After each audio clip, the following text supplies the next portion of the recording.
Hello guys, stockings है। सो आज की वीडियो में हम बात करने वाले हैं कि मल्टी ईयर ब्रेकआउट्स आपको फाइंड कैसे करने हैं एंड इसको ट्रेड कैसे करना है, उसका भी मैं एक आपको समरी में बता दूंगा एंड मैं आपको एक स्कैनर भी दूंगा जिसके थ्रू आप फाइंड कर सकते हो मल्टी ईयर ब्रेकआउट स्टॉक्स। ठीक है, सो वीडियो को पूरा एंड तक देखना। So let's start the video. सबसे पहले हम ये देखते हैं कि मल्टी ईयर ब्रेकआउट होता क्या है। मल्टी ईयर ब्रेकआउट का मतलब क्या होता है?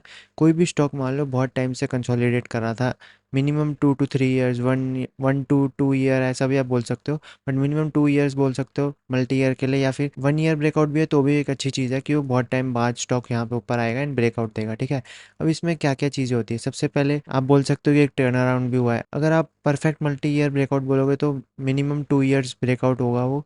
ठीक है, तो उसमें क्या होगा, बहुत टाइम से स्टॉक नीचे आ रहा होगा, देन यहाँ पे उसके बाद एक ब्रेकआउट देगा एंड क्या करेगा, अपना एक जो प्रीवियस लेवल था जो कि बहुत टाइम पहले था वो अब क्लियर करेगा। उस अब इसके पीछे फैक्टर्स क्या क्या हो सकते हैं? सबसे पहले कंपनी में कुछ ना कुछ टर्न अराउंड हो सकता है, फंडामेंटल्स इंप्रूव हो सकते हैं।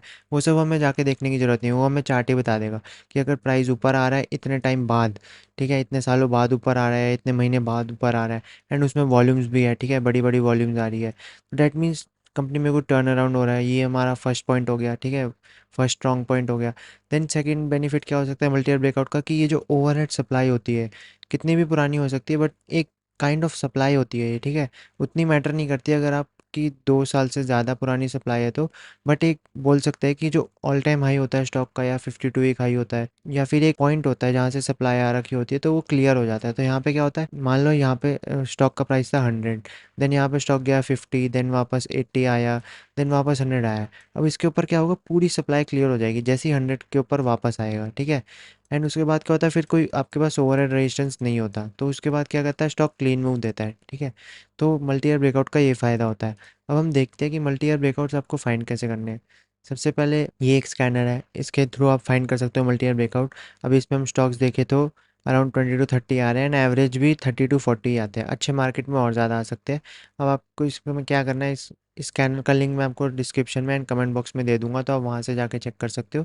सबसे पहले हमें कॉपी टू ट्रेडिंग व्यू करना है एंड यहाँ पे आपके अगर चार्टिंग में कॉपी टू ट्रेडिंग व्यू का ऑप्शन नहीं आ रहा तो आप मेरी वीडियो जाके देख सकते हो कि कैसे आपको 1 क्लिक में इंपोर्ट करना है कोई भी स्कैनर से अपने ट्रेडिंग व्यू में स्टॉक्स को। ठीक है, तो यहाँ पे मैं कॉपी टू ट्रेडिंग व्यू करूँगा तो 30 स्टॉक्स है, अभी ये सारे कॉपी हो जाएंगे। तो सबसे पहले मैं यहाँ के इनको पेस्ट कर लेता हूँ। अब हम देखते हैं, आपको बस वन बाय वन मंथली पे जाके स्टॉक को देखना है। ठीक है, एंड जब भी आप weekly and monthly time frame देख रहे हो तो आपको हमेशा लॉग चार्ट देखना है। ठीक है, यहाँ पे अभी एक आएगा, मैं अपना कर्सर ले जाऊँगा तो यहाँ पे देखो, यहाँ पे जो एल आ रहा है इसका मतलब है लॉग। लॉग चार्ट हमेशा आपको ऑन रख के देखना है, वीकली और मंथली टाइम फ्रेम में हमेशा। ठीक है, इसमें चार्ट चेंज हो जाता है, देखो कितना ड्रास्टिकली चेंज हो गया। सो वीकली एंड मंथली हमेशा लॉग चार्ट्स आपको देखने हैं, वही आपको करेक्ट डेटा दिखाएंगे। विदाउट लॉग आपको करेक्ट डेटा नहीं मिलता। ठीक है, सो यहाँ पे देखो लॉग किया तो कितना अच्छा क्लीन चार्ट हो गया। ठीक है, मैं ईएमए भी एक बार के लिए हटा देता हूँ, वरना बिना लॉग के देखोगे तो आपको कुछ समझ नहीं आएगा। ठीक है, तो हमेशा weekly and monthly log chart पे देखना। तो अब आपको बस वन बाय वन जल्दी से जाके देखना है कि किस में मल्टी ईयर ब्रेकआउट हुआ है। इसमें कुछ ब्रेकआउट नहीं, इसमें देखो एक multi year kind of breakout हुआ है। पर हम देखते हैं जाके लिक्विड, ये देखो ये लिक्विड स्टॉक है। ठीक है, सर्किट में मूव करता है, तो हमें ये नीचे कार्ट रेट में एक अच्छा ब्रेकआउट हम बोल सकते हैं। ठीक है, 2022 के बाद यानी 3 ईयर ब्रेकआउट हुआ है इसमें। ठीक है, तो वो आपको इस स्टॉक में ये आपके स्कैनर में आ गया, यहाँ पे ब्रेकआउट हुआ है एक कंसोलिडेशन का, देन वापस कंसोलिडेशन हुई एंड अर्निंग्स पे आज ब्रेकआउट आया। ठीक है, अब आप और कंसोलिडेशन का वेट कर सकते हो। देन मनोरमा नहीं, देन लॉरस लैब्स में भी एक अच्छा ब्रेकआउट हुआ है क्योंकि थोड़ा निकल चुका है। अब मैंने अपनी वीडियो में क्या बताया, ठीक है, जब ये रेंज एक्सपेंशन होगी, मैंने अपनी range expansion and range contraction foundation वाली वीडियो में बताया, रेंज एक्सपेंशन एक बार हो गई, आपको दिख गया ब्रेकआउट आ गया, तो वेट करो रेंज कॉन्ट्रैक्शन का, उसके बाद आपको ट्रेड लेना है। ठीक है, यहाँ पे आपको, यहाँ पे वरना आप फोमो में आके फंस जाओगे। जब आपको पता है फाउंडेशन क्या है, कि स्टॉक बेसिस में मूव करता है, तो आपको बेस बनने का वेट करना है। ठीक है, और हम कोई स्टॉक देखते हैं इसमें आया है तो, ठीक है, ये देखो गुजरात अपोलो कितना अच्छा ब्रेकआउट दिया है इसने मंथली पे। ठीक है, 2008 का ब्रेकआउट दिया है इसने, यहाँ से 2008 से 2000 ऑलमोस्ट 16-17 ईयर्स का ब्रेकआउट दिया है। ठीक है, एंड यहाँ पे वॉल्यूम्स भी बहुत अच्छी आई है, डैट मीन्स एक्यूमुलेशन भी हुई है स्टॉक में। आप थोड़े बहुत जाके फंडामेंटल भी चेक कर सकते हो। अब देखो यहाँ पे क्लीन ब्रेकआउट आया है, वॉल्यूम्स भी ठीक ठाक है, मार्केट अभी वीक है फिर भी ये ऊपर जा रहा है, डैट मीन्स में रिलेटिव स्ट्रेंथ भी है। तो आपको क्या करना है, रेंज एक्सपेंशन हो गई, गैप भी बना है इसमें। ठीक है, अनफिल्ड गैप। देन अब आपको क्या करना है, रेंज कॉन्ट्रैक्शन का वेट करना है, बेस बनने का वेट करना है, एंड देन आप जाके एक for a longer time frame इसको होल्ड भी कर सकते हो, क्योंकि आपको पता है कि ये मल्टी ईयर ब्रेकआउट है। और कोई अगर हम चार्ट जाके देखें इसमें और कौन सा आया है, ये भी सारा मल्टी ईयर है, ये भी देखो बहुत मल्टी ईयर ब्रेकआउट है, 2017 का ब्रेकआउट है ये। ऑलमोस्ट 6 to 7 ईयर्स का ब्रेकआउट है यहाँ भी, ठीक है। इसमें भी देखो अभी तो मार्केट वीक है थोड़ा, बट ये ऑलमोस्ट अपने ब्रेकआउट के पास है, तो ऐसे आपको इसमें स्टॉक्स मिल जाएंगे, ठीक है। और कोई अगर हम देखें तो ये भी एक kind of multi year breakout होने वाला है, 2017 का ब्रेकआउट होने वाला है, ठीक है। तो ऐसे आपको इसमें स्टॉक्स मिल जाएंगे। और देखते हैं अगर हम कोई है तो आरवी, जैसे देखो ये वाला स्टॉक भी है, काफ़ी 2007 का ब्रेकआउट दिया है इसने, ठीक है, रीटेस्ट भी कर लिया। बट ये क्योंकि सर्किट वाला स्टॉक है तो हम अवॉइड करेंगे। तो जो अच्छे क्लीन स्टॉक्स है वही आपको ट्रेड करने, मैं ऑलरेडी अपने वीडियो में बता चुका हूँ। क्वालिटी ऑफ अ स्टॉक, अगर वो क्वालिटी नहीं है कोई स्टॉक में तो आपको ट्रेड नहीं करना, चाहे उसमें कैसा भी ब्रेकआउट आ गया हो, ठीक है। तो आप वो वीडियो डेफिनेटली जाके देखना, तो आपको स्टॉक सिलेक्शन बहुत ज़्यादा इंप्रूव हो जाएगी, आप अपनी वॉच लिस्ट को भी नैरो डाउन कर पाओगे। अगर इसमें मान लो आपके पास, आपको और भी स्टॉक स्कैन करने हैं, तो सिंपली जो मैंने अपना मेन इंडिकेटर दिया है, स्टॉक इंज मेन इंडिकेटर, मैंने अपनी उस वाली वीडियो में दिया है कि आपको स्विंग ट्रेडिंग स्टॉक्स फाइंड कैसे करने हैं, तो आप वो वीडियो जाके भी देख सकते हो।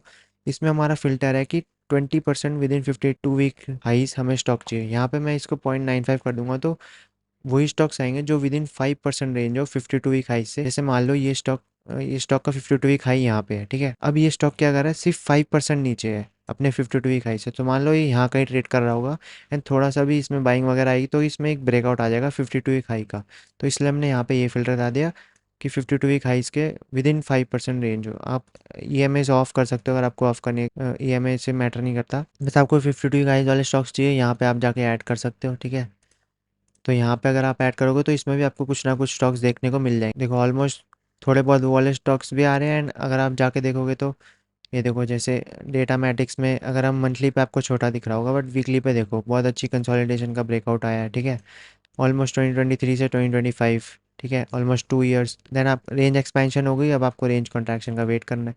बस ब्रेकआउट दिख गया तो आपको जाके बाय नहीं करना, आपको आपके पास एक प्रोसेस होनी चाहिए, जिस पे मैं ऑलरेडी वीडियो बता चुका हूँ। अगर आपके पास आपकी खुद की सेटअप नहीं है, आपका खुद का प्रोसेस नहीं है, तो आप मेरी 50 डे रोड मैप वाली वीडियो देख सकते हो, उसमें मैंने बता रखा है।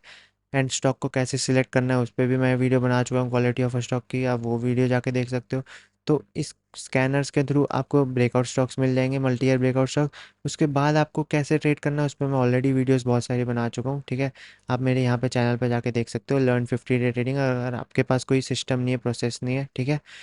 एंड उसके बाद मैं वीडियो यहाँ पे बना चुका हूँ क्वालिटी ऑफ स्टॉक की, कि कैसे आपको कोई स्टॉक को वॉच लिस्ट में डालना है, क्या रीजंस होने चाहिए कोई स्टॉक को वॉच लिस्ट में डालने के लिए, ठीक है। एंड यहाँ पे जो मैं बात कर रहा था कॉपी टू ट्रेडिंग व्यू वाले के लिए, आप ये वाली वीडियो देख सकते हो। इसमें आपको मिल जाएगा एक एक्सटेंशन, उससे सीधा आपके ट्रेडिंग व्यू में आ जाएंगे स्टॉक्स, ठीक है। एंड अगर आपको टारगेट्स फाइंड करने नहीं आते तो आप ये वाली वीडियो जाके देख सकते हो कि आपको टारगेट्स कहाँ रखने हैं। तो ऑलरेडी मेरे चैनल पे बहुत सारी वीडियोस मैं डाल चुका हूँ जो कि आपके लिए आई ओपनर होगी, ऐसे वीडियोस किसी भी चैनल पे नहीं मिलेगी आपको। मैं ऑलरेडी प्लेलिस्ट भी बना चुका हूँ अगर आपको कुछ चाहिए तो, ठीक है। एडवांस ट्रेडिंग स्ट्रेटेजीज, आर वॉल्यूम वगैरह के बारे में, एंड प्राइस एक्शन आपको सीखना है तो आप ये देख सकते हो, मेरे ट्रेड्स देख सकते हो, इस पर भी मैं और वीडियोज़ लाने वाला हूँ, ठीक है। सो अगर आपको ये वीडियो पसंद आई हो तो आप चैनल को सब्सक्राइब कर सकते हो, एंड टेलीग्राम चैनल आप मेरा ज्वाइन कर सकते हो, लिंक आपको डिस्क्रिप्शन में मिल जाएगा, उसमें मैं लाइव मार्केट अपडेट्स देता रहता हूँ। So thank you so much.